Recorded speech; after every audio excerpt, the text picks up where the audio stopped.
Welcome back to the 2016-2017 NBA preview. Today we are covering the 18th ranked team, the Dallas Mavericks. My name is Joshua Envyerz, and with me today, like usual, how's it going, guys? It's the king of the fourth quarter. Welcome back to the NBA preview.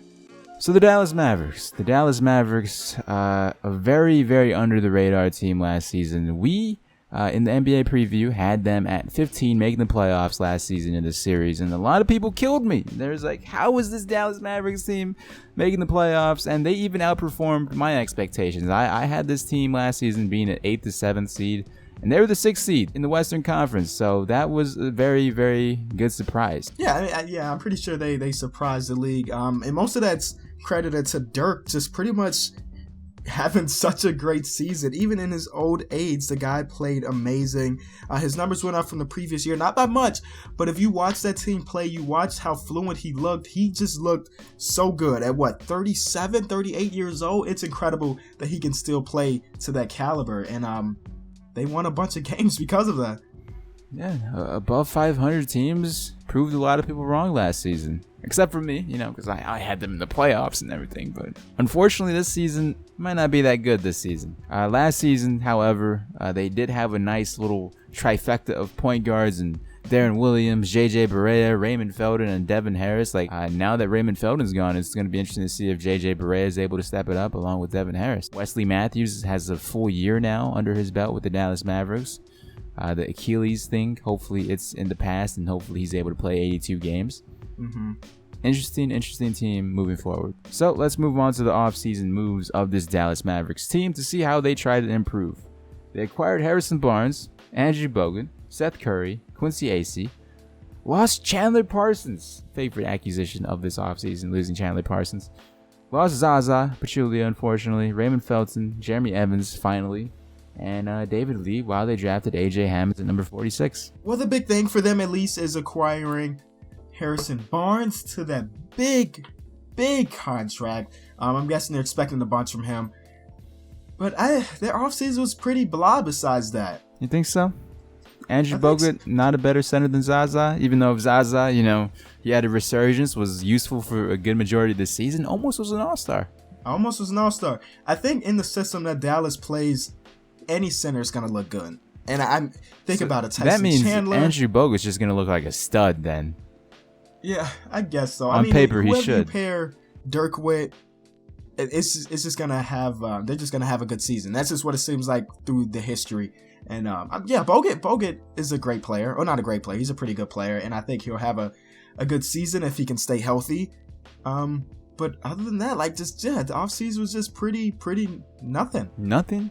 You think Harrison Barnes is nothing? You're gonna disrespect the man Harrison Barnes like that? All right, I'm gonna say this. I don't think he's worth the money. All right, I may get roasted for this, but let me just hear me out. Okay. In the system with Golden State, he was able to play alongside some of the best shooters in NBA history. Just pretty much some of the best players in the league altogether. And occasionally he'll spot up for a three-pointer in a corner. He'll chase down the block. He can play some solid defense. But the money that they gave him is star money. And he hasn't shown that he can be the go-to guy. I don't know if they're expecting him to be. I know Dirk is still old, but I think he can still be their number one option. But if he's not number one, then Harrison Barnes is going to be number two. And we just haven't seen if he can do that successfully. So I was not a big fan of the contract. I like him being on the team. But what they're asking or expecting from him is probably a bit much. Okay, so let's take a look at the Chandler Parsons thing real quick. Let's compare him to Chandler Parsons, the man he's replacing. Chandler Parsons did not play more than 70 games. He played on average 65 games with this Dallas Mavericks team the 2 years that he was with them. Only played one playoff game. One out of the two times they did make the playoffs. Only one game. Averaged 15 to 13 points. Do you see Harrison Barnes outperforming this man, playing more games, putting up the same amount of points, and helping this team when they need him the most in the playoffs? No, I know that Harrison Barnes is a good player, and better than Chandler Parsons. I think we can agree on that. But 64... I wouldn't want to say if he's better than Chandler Parsons, but he's better, in my opinion, with this Dallas Mavericks team than Chandler Parsons was. I feel like that going forward, that Harrison Barnes will be a more productive player with the Mavs than Chandler Parsons was with the Mavs. I mean, I think that's nice and everything, but I just don't agree with the $95 million. You don't agree with his contract. Okay. I don't agree with the contract. I'm not disrespecting Harrison Barnes at all. Like, I know he's a good player. He can definitely be a nice upgrade. People are clowning him now. $95 million. People are clowning him now. Choking in the finals against the Cleveland Cavaliers. Yeah, that. And then the Rio Olympic performance, like this man was riding the bench. It's not looking so good for Harrison Barnes, but I feel like with the Dallas Mavericks, hopefully he could have that comeback season and be that first or second option with this team because they're gonna need him. They paid him that money, so he has to be. If not, this team is looking pretty bad. On the other side of what I said, it's definitely possible that he can go out there and be an amazing signing. He can be worth all $75 million. It's just probably not, but it's a chance though. I just want to say that there is a chance. I'm not saying it can't happen, but we just haven't seen it. And with the Warriors, he just was not expected everything he's going to be expected in Dallas. That's all I'm saying. But he could definitely surprise me by him doing more than what he did. Hopefully his bottom, in my opinion, it has to be Chandler Parsons. If he just performs the way Chandler Parsons did, he'll be good. Because Chandler Parsons didn't really perform with this team. So, as long as he's able to do what Chandler Parsons did, it's a reasonable signing. Because they would have nobody there at that spot if they lost Chandler Parsons and didn't get anybody in return. That's definitely true. So maybe that's one of the reasons they threw all the money. The market wasn't really there for any other players. Especially in Dallas, man. Think about over the past couple of years, Dallas has swung for the fences and failed a couple times.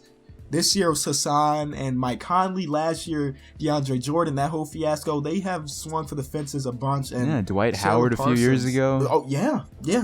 And Chandler Parsons is the first guy to actually put his name next to that X saying he'll come to Dallas. And that's like a big signing for them. Yeah, no major pickups in free agency with this Dallas Mavericks team. But they do have the Warriors 2.0, Barnes, Bogut, and Curry. Yeah. Curry being Seth Curry, that's a really underrated pickup right there. Seth Curry. Definitely. I also really like the Darren Williams contract. It was just a one-year deal, just for about $10 million, and he played pretty solid for them last year. I thought he's probably going to get paid a little bit more, especially with how contracts or money was thrown around this offseason.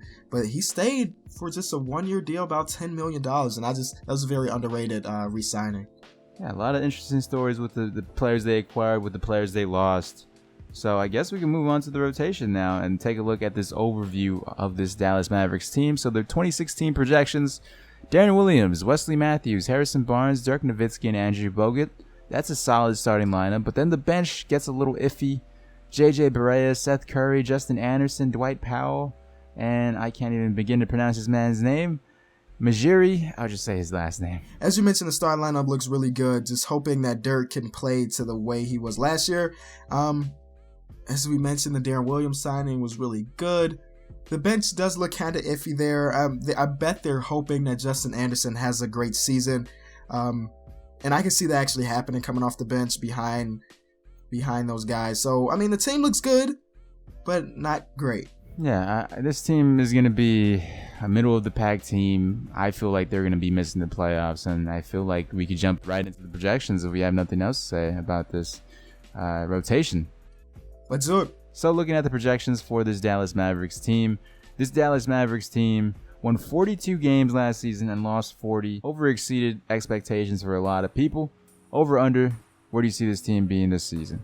That's a good one. That's a good question. I would... At the highest, I would say they stay even. They stay with what they did last year. But other than, I would probably go under. Yeah, I'd go under, not by much. 39, 40. Yeah, 40 is like the perfect median for me as well.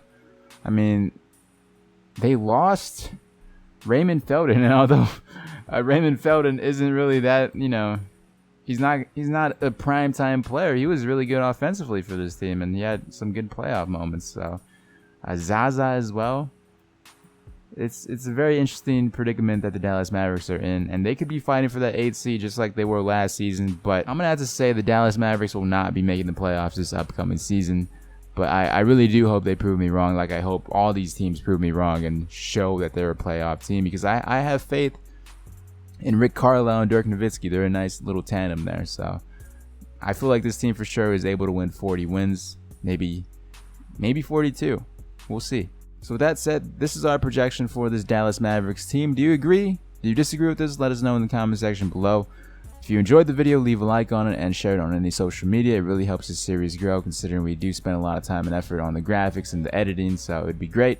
All of our social media links will be in the description below, so if you want to check that out as well, it'd be cool. Any last words on the Dallas Mavericks? Not so much on the Dallas Mavericks, but to the people watching, thank you so much. Be looking out for tomorrow's video. Excited to show tomorrow's video. We'll talk to you then.